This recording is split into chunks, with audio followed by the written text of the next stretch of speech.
যখন মনটা খুব খারাপ থাকে আর হঠাৎ করে কেউ বলে চলো ফুচকা খেয়ে আসি, এমন একটা দোকান যার পাশ থেকে হেঁটে যাওয়ার সময় তুমি যতই ব্যস্ত থাকো, তুমি যতই আপসেট থাকো, ফিরে তুমি তাকাবেই। আলুগুলোর খোসা ছাড়িয়ে যখন মশলা, বিটনুন, ধনেপাতা, ছোলা সেদ্ধ, গন্ধরাজ লেবু, তেঁতুল দিয়ে মাখে, জীবনের সব দুঃখ, কষ্ট, টেনশন, ডিপ্রেশন যেন সেই মুহূর্তে হাওয়া। ফুচকা খাওয়া শেষে লাস্টে শুকনো ফুচকাটার মধ্যে যখন একটু বিটনুন আর আলু দিয়ে দেয়, ওটার একটা চরম আলাদাই ফ্যান বেস ভাই।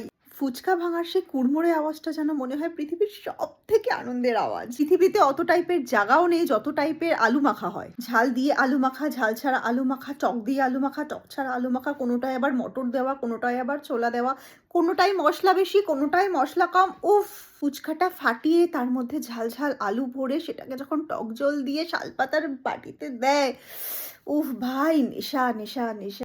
তাই মন ভালো হোক কি মন খারাপ, ডিপ্রেশনে থাকো কি প্রচন্ড পরিমাণে আনন্দে থাকো, ফুচকা কিন্তু খেয়েই যেতে হবে বস।